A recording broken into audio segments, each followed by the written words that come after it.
So, good morning, students. In today's lecture, we are starting with the coach postulates.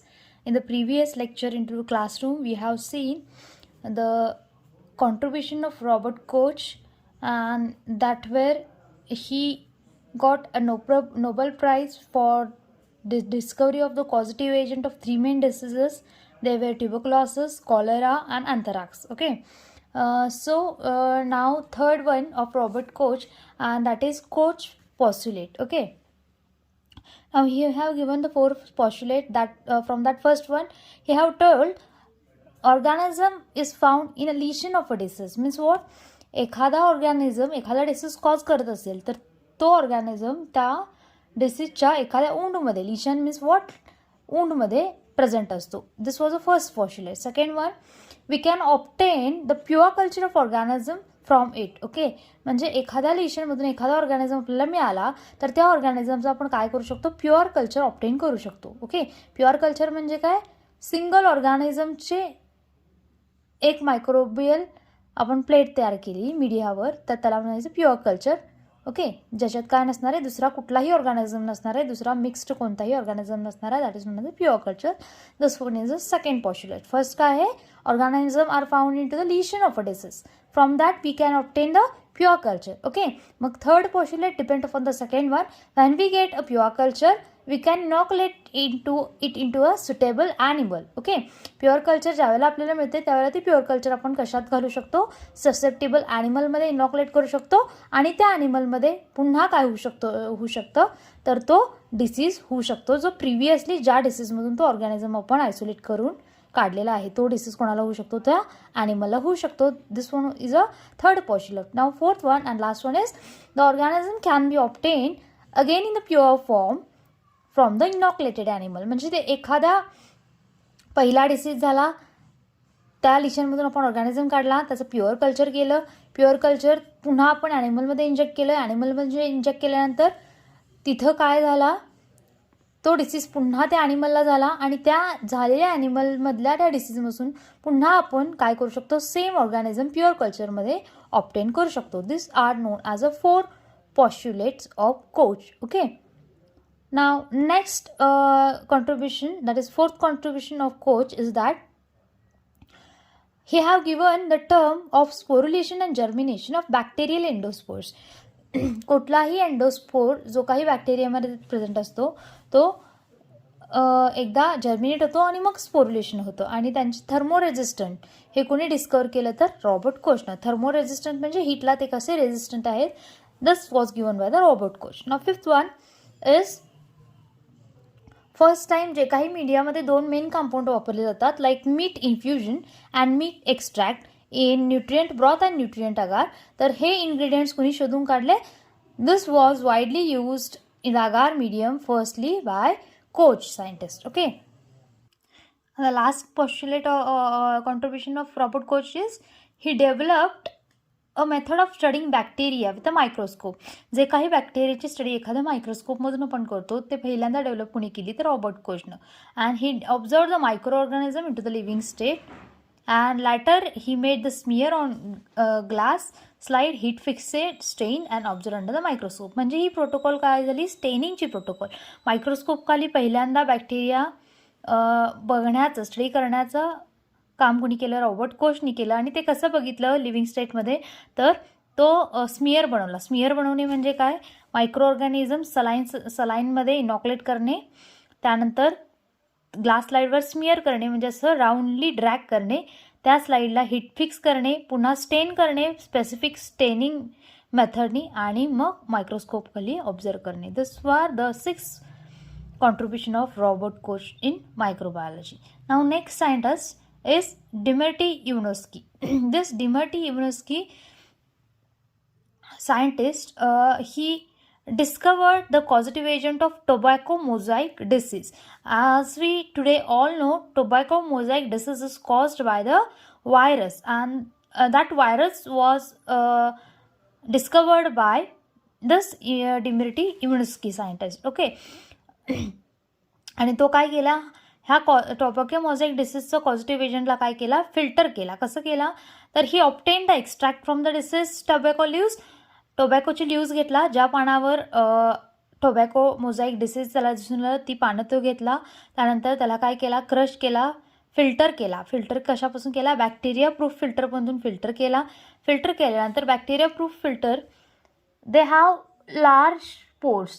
The viruses can pass through bacteria proof filters.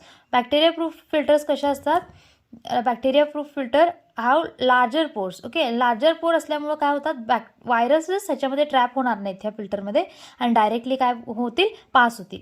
ल्यूज घेतला, disease ल्यूज, त्याला crush केलं, त्यानंतर ते bacteria proof फिल्टरमधून pass केलं आणि pass केल्यानंतर काय झालं, जे काही खाली राहिलेलं फिल्ट्रेट आहे, ऑब्वियसली ह्या बॅक्टेरिया प्रूफ फिल्टरवर काय झाले नाहीत, व्हायरसेस ट्रॅप झाले नाहीत. व्हायरसेस कशामध्ये गेले, तर खाली फिल्ट्रेटमध्ये गेले आणि ते फिल्ट्रेट पुन्हा त्याने कशात केलं, एखाद्या हेल्दी टोबॅको प्लांटमध्ये इंट्रोड्यूस केलं आणि त्यावेळेला त्याला काय दिसून आलं, it can produce the disease and this filtrate agent was later named as a virus here. Okay, this was the contribution of Dimitri Ivanovsky.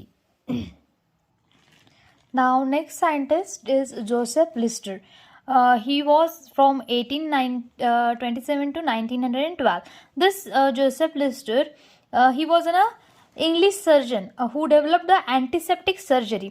जे काही आता आपण वापरतो अँटीसेप्टिक सर्जरी, ही टेक्निक कोणी डेव्हलप केली होती, जोसेफ लिस्टरने केली होती.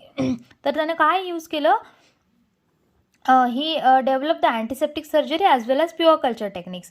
But त्यातलं first in 1867 he used dilute carbolic acid. Dilute carbolic acid is nothing but it is phenol. He used it to reduce the infection of surgical incisions that are cuts. हे जे काही surgical इन्सिजन्स असतात, म्हणजेच काय cuts, सर्जरीच्या वेळेला जे काही cut मारलेले असतात बॉडीवर, त्यामधून काय एंटर होऊ नयेत, ऑर्गॅनिझम एंटर होऊ नयेत, तिथं सरफेस ते बॉडीची क्लीन करायला त्यानं काय वापरलं, carbolic acid, that is nothing but phenol. And surgical वुंड्सच्या वेळेला ह्यानं काय वापरलं, तर फिनॉलचं यूज केलं. Okay, and that time disinfectant he use the carbolic acid and that carbolic acid act as a disinfectant and it kills the pathogenic microorganism. Now pathogenic microorganism, what disease causing microorganism काय करू लागला, हा carbolic acid किल करू लागला आणि त्याच्यामुळं जे काही वुंड झालेले असतील सर्जरीच्या वेळेला किंवा त्या पर्सनला ॲक्च्युली ते वुंड काय होऊ लागले, the wound treated with carbolic acid healed rapidly, म्हणजे काय होऊ लागले, लवकर बरे होऊ लागले. And later from this concept only he developed spraying phenol in to operating room area. म्हणजे पहिल्यांदा सर्जरी करत असताना त्यानं कार्बोलिक ॲसिडचा यूज करून बघितला, त्यावेळेला ते ऊन लवकर हील होऊ लागल्यानंतर नेक्स्ट त्यानं काय करू लागला, he develop the spraying phenol in to operating room area to control infection. Okay, पूर्ण त्या ऑपरेटिंग रूममध्ये सुद्धा फिनॉल स्प्रे करू लागला इन्फेक्शन कंट्रोल करायला. And also he heated sterilize surgical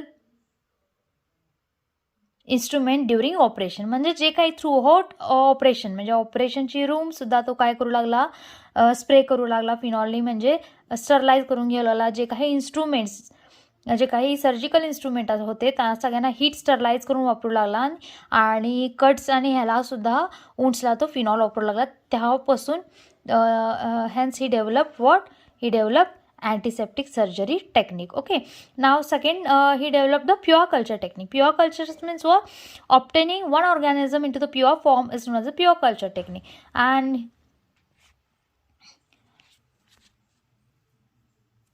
in this pure culture technique, Lister in 1878 he used pure culture technique कसं obtain केलं, he performed an experiment using serial dilution in liquid medium. Serial dilution of liquid medium which he taken the sample of milk sample. Okay, serial dilution म्हणजे काय, see here, suppose this are serial dilution ची technique काय असते, we take 10 tubes serially.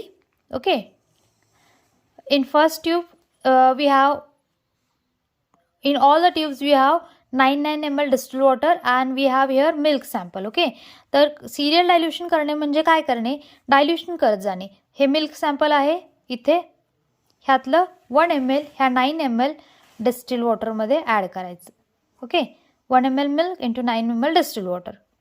शेक करायचं, पुन्हा ह्यातलं 1 ml दुसऱ्यात transfer करायचं, ह्यातलं 1 ml दुसऱ्यात, ह्यातलं ml दुसऱ्यात, टिल 10th. म्हणजे काय होईल, ह्या मिल्कमध्ये असणारे मायक्रो ऑर्गॅनिझमचा load till the 10th tube काय होणार आहे, डायल्यूट होणार आहे. ओके, डायल्यूट कशामुळे होणार, due to distil water present in this. आणि ह्या 10 ट्यूबमध्ये the number of organism will be 1 or 2. Okay, तर हे तर ह्यानं काय केलं बघा, pure culture of bacteria was first obtained by Lister in 1878 using serial dilution in liquid medium. Serial dilution आत्ताच सांगितलं, सिरियल डायल्युशन म्हणजे डायल्युशन करायचं टिल 10 ट्यूब. 10 ट्यूब्स घ्यायच्या, टेस्ट ट्यूब्स, त्याच्यामध्ये 9 ml डिस्टिल वॉटर घालायचं आणि 1 ml आपला ओरिजिनल सॅम्पल ॲड करायचं फर्स्ट ट्यूबमध्ये. फर्स्टमधून 1 ml त्यातलं ह्याच्यातलं असं 10पर्यंत. That is known as a serial dilution of liquid medium. And he use first time the syringe for diluting the milk sample containing a mixture of organism. इथं originally जे काही आपल्याकडे मिल्कचं सॅम्पल आहे त्याच्यात काय असणार आहे, n नंबर ऑफ ऑर्गॅनिझम असणार आहेत, and that is known as a mixture of organism.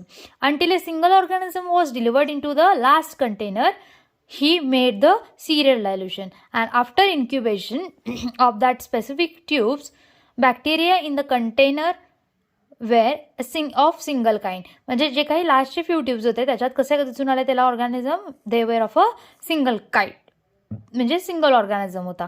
आणि पहिल्या काही ट्यूबमध्ये कसं होतं, मिक्स्ड कल्चर होतं. आणि तेव्हापासून जेव्हा लास्टच्या ट्यूब्समध्ये काय आला, सिंगल ऑर्गॅनिझम आला, सिंगल काइंड ऑफ ऑर्गॅनिझम आला, त्या टेक्निकला त्यांना काय म्हटलं, प्युअर कल्चर टेक्निक. अँड जे काही त्याला ऑर्गॅनिझम तिथं मिळाला, he name the organism as bacterium lactis. Okay, so in this today's lecture we have seen about 3 scientist, Robert Koch, then Dmitri Ivanovsky and Joseph Lister. Okay, thank you.